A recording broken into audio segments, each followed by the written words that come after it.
30 अक्टूबर 1990 दिन था मंगलवार। हजारों की संख्या में राम भक्त अयोध्या में प्रवेश कर रहे थे। तत्कालीन मुख्यमंत्री मुलायम सिंह यादव की चिंता बढ़ रही थी। दूसरी तरफ कार सेवक विवादित स्थल पर जमा हो रहे थे। उसके बाद जो हुआ उसकी कल्पना भी किसी ने नहीं की थी। 2 नवंबर 1990 को पुलिस ने कार सेवक पर गोलियां चला दी। उसके बाद अयोध्या की गलियों में खून की नदियां बह रही थी। सरयू किनारे राम भक्तों के लाशें पड़ी थी। चारों तरफ हाहाकार का माहौल था, लेकिन बहुत देर हो चुकी थी। विवादित बाबरी ढांचा मिट्टी में विलीन हो चुका था। हिंदू संगठनों के लिए ये दिन शौर्य दिवस है, तो वहीं मुसलमान इसे काला दिवस के तौर पर मनाते हैं। आज हम बात करेंगे राम मंदिर के इतिहास से लेकर आज तक की पूरी कहानी के बारे में। तो दूसरे बाबर बन करके फिर यहाँ पर मस्जिद बनाएंगे, तो समझ रहे हैं, दूसरा बाबर यहाँ भारत में बर्दाश्त नहीं किया जाए। क्योंकि गोलियां तो पड़ेंगी, लेकिन सीने कब नहीं पड़ेंगे। Of the Ram Temple and consecration ceremony on the 22nd of January. Mr. Narendra Modi inaugurated Ayodhya Dham Junction. Massive security deployment all over this place. This area has completely been sealed off.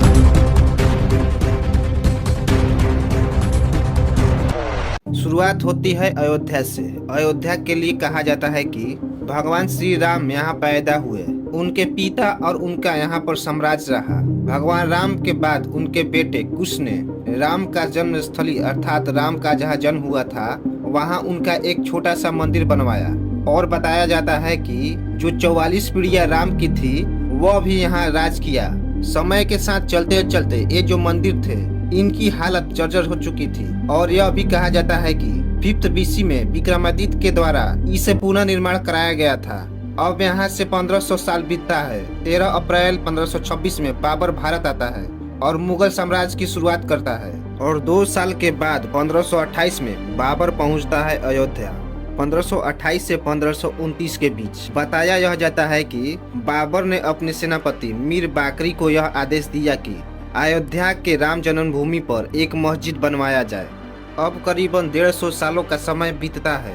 लगभग 1700 सालों के आसपास जब बाबर, औरंगजेब और जितने भी प्रभावशाली मुगल शासक थे वे सभी जा चुके थे। इसी समय अयोध्या के लोग आवाज उठाने लगे थे कि ये जो मस्जिद है उससे पहले यहाँ मंदिर हुआ करता था। साल बीतते हैं, ब्रिटिश साम्राज्य की शुरुआत होती है। ब्रिटिश साम्राज्य के दौरान ही एक ब्रिटिश सर्वेयर थे, उन्होंने 1838 में एक सर्वे किया और उस सर्वे के रिपोर्ट बाकायदा ब्रिटिश सरकार को भी भेजा। उन्होंने इस रिपोर्ट में बताया था कि जो मस्जिद है और उसके जो पिलर है ये सभी मंदिर से लिए गए हैं। इस रिपोर्ट के आने के बाद बहुत हंगामा हुआ।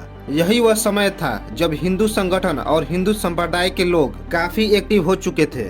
अब समय आता है 1857 का। उस समय भी ब्रिटिश शासन भारत पर राज किया करती थी। 1857 की जो क्रांति थी उसका मेन सेंटर अयोध्या ही था। अंग्रेजों ने क्या किया उस समय, उन्होंने बाबरी मस्जिद और राम चबूतरा के बीच एक फेंसिंग लाइन बना दिया जिससे कि हिंदू और मुसलमानों के बीच दंगे ना हो पाए। हुआ भी कुछ ऐसा ही। यह सब चीजें 26 साल तक ऐसे ही चलता रहा।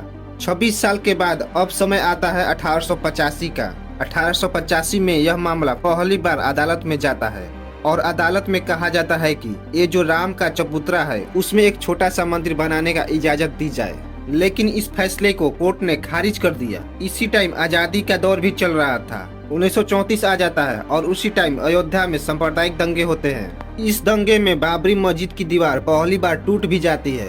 बाबरी मस्जिद के दीवार टूटने के बाद खैर इसे अंग्रेजों ने बनवा भी दिया था। मामला इस तरह चलता रहता है। अब भारत आजाद हो जाता है 1947 को और उसके बाद कहा जाता है कि मस्जिद उस टाइम अयोध्या में सिर्फ शुक्रवार के दिन नमाज के लिए खोला जाता था। और इसके साथ जो राम चबूतरा था वहाँ पर बाकायदा राम लला की एक छोटी सी मूर्ति विराजमान थी और उसके दर्शन के लिए उस टाइम भी वहाँ पर काफी लोग आते थे। इस तरह से 11 साल बीतते हैं और 1959 आता है। 1959 में निर्मोही अखाड़ा का उदय होता है। निर्मोही अखाड़ा ही राम चबूतरा का पूजा पाठ और देख रेख करती थी। निर्मोही अखाड़ा एक केस फाइल करते हुए कोर्ट में यह कहता है कि इस पूरे राम जन्मभूमि का कंट्रोल ही हमें दे दिया जाए। यह वही समय था जब कोर्ट ने इस एरिया को विवादित घोषित कर दिया था। 20 से 25 सालों तक इस तरह के केस कोर्ट में आते रहते हैं दोनों पक्षों की ओर से। अब एक इम्पोर्टेंट साल आता है 25 सितंबर 1990। उस दिन बीजेपी के एक दिग्गज नेता लाल कृष्ण आडवाणी रथ यात्रा का ऐलान करते हैं। सोमनाथ से अयोध्या के लिए। ऐसा बताया जाता है कि इस रथ यात्रा में 10,000 किलोमीटर की एरिया को कवर किया गया था।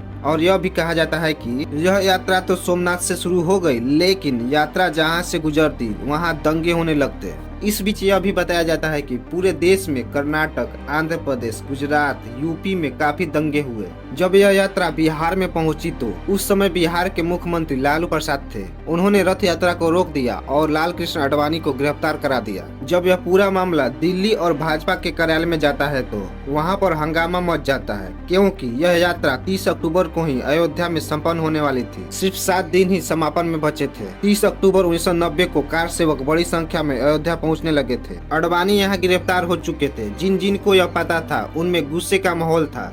30 अक्टूबर 1990 को जितने भी कार सेवक थे वे मस्जिद के ऊपर चढ़कर अपना झंडा लगा दिए। उस समय उत्तर प्रदेश में समाजवादी सरकार थी और मुलायम सिंह यादव मुख्यमंत्री थे। मुलायम सिंह यादव की तरफ से यह कहा गया कि इन सभी कार सेवकों पर गोलियां चलाया जाए। यह आदेश काफी कार सेवकों की मृत्यु का कारण बना। अयोध्या के गलियों में खून की नदियां बहने लगी। सिपाहियों ने जिस तरह गोलियां चलाई कार सेवकों की छाती पर, रक्त रंजित अयोध्या की गली में। यह सभी स्थिति देखते हुए बीएचपी के नेता दिल्ली में मीटिंग करते हैं और मीटिंग के बाद यह ऐलान किया जाता है कि पूरे देश भर में 6 दिसंबर को कार सेवा दिवस मनाया जाएगा।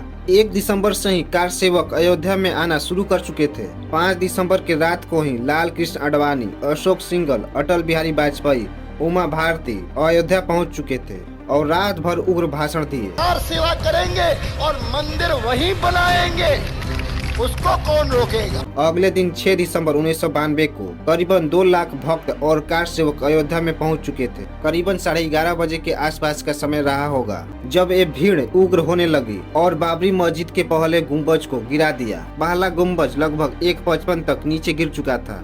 उसके बाद लगभग 1.5 घंटे के बाद दूसरा गुम्बज भी ध्वस्त कर दिया गया और 5 बजते बजते आखिरी गुम्बज को भी गिरा दिया गया। जो लोग मस्जिद तोड़ रहे थे वे लोग मस्जिद के तोड़ने के बाद वहां पर रामलला की छोटी सी मूर्ति रख देते हैं। जब यह खबर सरकार तक पहुंचती है तो सरकार को बहुत बड़ा झटका लगता है। इसके साथ ही पूरे देश में पैनिक की स्थिति बन जाती है। 6 बजे तक यूपी में प्रेसिडेंट रूल लागू कर दिया जाता है। इसके बाद देश के अलग अलग जगहों पर दंगे शुरू होने लगे।